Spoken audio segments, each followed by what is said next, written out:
नमस्कार उदयपुर। आज आप देख रहे हैं जो लुप्त होती कला, बर्तन पर कलाई। पीतल के बर्तनों पर हाथ से कलाई की जाती थी पुराने ज़माने में, जो आज भी बदस्तूर जारी है। उदयपुर के जगदीश चौक इलाके में भदेसर चौक करके ये जगह है, जहाँ आज भी पुराने तरीके से पुश्तैनी कारीगर आज अपना हुनर साजे हुए हैं। और इस तरह से पीतल के बर्तन को हाथ की भट्टी पर गर्म करके और उसका जो मेल मिट्टी सारा हटाकर फिर उस पर कलाई का लेप चढ़ाया जाता है। उसमें कई तरह के केमिकल मिलाकर या रसायन मिलाकर उस पर कलाई की जाती है। आप देखेंगे ये जो मंदिरों में और विशेषकर लोक देवताओं के स्थानक पर जो धूप करने में काम आने वाला ये है, ये भी पीतल का है। और ये सब हैंडमेड हस्त निर्मित वस्तुएं हैं जिनको कहा जाता है। इस तरह से ये यहीं बनाई जाती है। जैसा कि आप यहाँ देख पा रहे हैं, पुराने बर्तन जो पुराने ज़माने में बहुत काम आया करते थे घरेलू, आज वो सारी वस्तुएं एक एंटीक प्रदर्शनी के रूप में देखने को मिलती है, जो आज भी इस दुकान में सजी हुई है। और कई तरह के कस्टमर्स यहाँ आते हैं और बड़े शौक़ से इन वस्तुओं को ख़रीद कर उस ज़माने को याद करते हैं, उस ज़माने की विलासिता को संजोए हुए ये बर्तन। तो ये आप देखिए, अब नौसादर को गर्म किया जा रहा है। कलाई की पहली प्रक्रिया चालू होती है और उससे पहले जो बर्तन होता है उसकी साफ़ सफाई अच्छी तरह से करके उसे तैयार किया जाता है कलाई करने के लिए।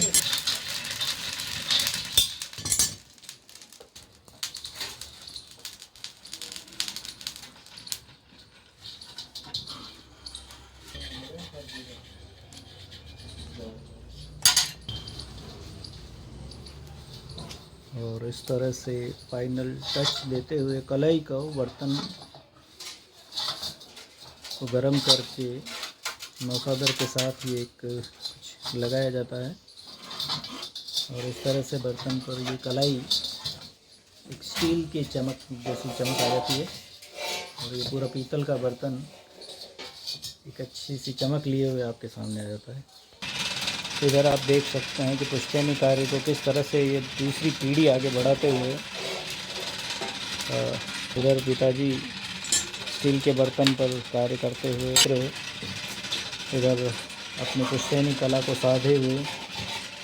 और ये पुराने औजार जो आज भी वही है, विज्ञान के इस युग में भी आधुनिक साजो सामान न इस्तेमाल करके पुश्तैनी औजारों से ही अपना काम चलाते हैं और पूरी शिद्दत के साथ इस कार्य को करते हुए।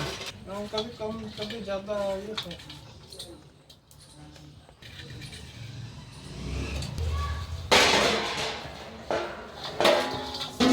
फर्क पड़े ना, प्रचार करें नहीं।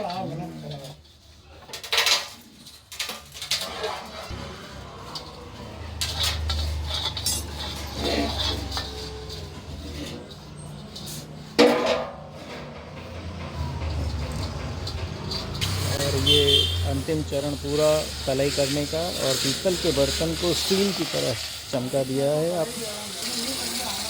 और ये एकदम आप देख पा रहे हैं कि स्टील जैसा बर्तन बन गया है। और इसकी जो खाने की शुद्धता है वो इसी धातु का असर जो रहता है वो बना रहता है, स्वास्थ्य के लिए बिल्कुल उपयोगी। जी सर, बताएं काम आप कब से कर रहे हैं और कितना समय हो गया आपको? मेरा नाम गोपाल गफरा है।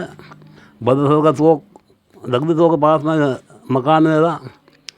हम बर्तन बनाने का काम करते हैं, पीतल, तांबा पीतल के बर्तन। मैं करीब करीब 50 साल ऊपर हो गए काम करते करते मेरे को। पहले जो ये काम हुआ करता था और आज के काम में कितना फ़र्क आया है? पहले तो क्या बढ़िया चलता था हमारा काम, 12 महीना काम चलता था। अब काम थोड़ा कम पड़ गया क्योंकि बाज़ार में नए तरह के बर्तन बहुत आने लग गए। स्टील का है, जैसे प्लास्टिक का है, स्टील का है, तो उनसे हमारे काम में कुछ फ़र्क पड़ गया है, कम पड़ गया। मतलब अब आजकल सिर्फ पानी के बर्तन ही बन रहे हैं। पहले डेगची वगैरह बनती थी पकाने के लिए, वो भी बंद हो गई कुकर बनने से। क्या कुकर आने लगे। दूसरा खाने से और पीतल और तांबे के बर्तन में खाने से क्या फर्क? भाई देखो, एक तो सोने के चांदी के बर्तन में खाना खाते हो तो वो अलग बात है ना। अपन तांबे पीतल के बर्तन में खाते हैं, वो भी धातु है बढ़िया, इसमें अच्छे स्वास्थ्य के लिए अच्छा है। कहीं ना दूसरा कमज़ोर धातु को खाएंगे तो स्वास्थ्य के लिए खतरा हो गया, स्वाद अच्छा नहीं रहेगा। स्टील में क्या कि पानी काला पड़ जाता है, तेला पड़ जाता है कहीं। तो आपके कहने का मतलब ये है कि अगर हम धातुओं को का विशेष ध्यान रखें तो हो सकता है हमारे स्वास्थ्य पर अच्छा असर पड़े। हाँ, क्योंकि धातुओं का विशेष योगदान रहता है जब हम भोजन बनाते हैं, पकाते हैं उसमें। भाई हमारे शरीर में धातु है, हमारा शरीर धातुओं से बना हुआ है न। धातु में उपयोग करेंगे तो शरीर के लिए फायदेमंद रहेगा। अच्छी धातुओं में खाएंगे तो अच्छा स्वास्थ्य रहेगा न। तो आजकल देखने में आ रहा है कि फिर से लोग तांबा पीतल की तरफ आकर्षित हो रहे हैं, कुछ स्वास्थ्य को लेकर या किसी कारण को लेकर। तो कैसे देखते हैं आज आप अपने व्यवसाय को? अभी मतलब 10-15 साल पहले ऐसा हो गया, पीतल का मतलब बर्तन देना कम कर दिया लोग बागों ने। पकाने के बर्तन जैसे पतले वगैरह है, कढ़ाई वगैरह है, सब स्टील इनके चल गई। मगर आजकल वापस लोगों का रुझान पीतल तांबे की तरफ बढ़ रहा है। क्या पीतल की कढ़ाई या पतले वगैरह उपयोग ले रहे हैं लोग बाग गए, तो स्वास्थ्य के हिसाब से अच्छा है। इसमें कढ़ाई होती है, चीज़ पड़ी नहीं रह जाए तो ख़राब नहीं होती है, शुद्ध रहती है।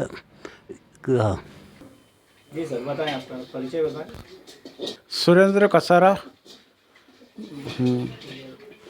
हमारा क्या बर्तन बनाने का काम है। तो कितने समय से आप ये काम कर रहे हैं सर? ये 30 सालों से ये काम कर रहा हूँ। तांबे पीतल के बर्तन बनाना, एंटीक सामान है न, पीतल के चरवी पानी पीने के लिए काम लेते। बनाते हो पीतल के चरु? हाँ, हम खुद बनाते हैं। तो आजकल मशीनों का ज़माना है तो हर चीज़ मशीन से बन रही है। नहीं, ये हाथ का काम हाथ से ही होता है, मशीनों का काम मशीनों से होता है। ये हमारे सब काम हाथ का ही है। चरवी बनाना, तांबे पीतल के परात, ये और तपेली वपेली और कुछ बर्तन, ये काम है तो हमारा। आजकल तो स्टील का दौर है और कई और धातुओं के भी बर्तन चल रहे हैं। तो हाथ से बने हुए बर्तन खरीदने के लिए लोग आते हैं? हाँ, तो आते हैं, थोड़े बहुत लोग आते हैं, बाकी ज़्यादा स्टील ही बिक्री है। स्टील प्लास्टिक ये चल रहा है।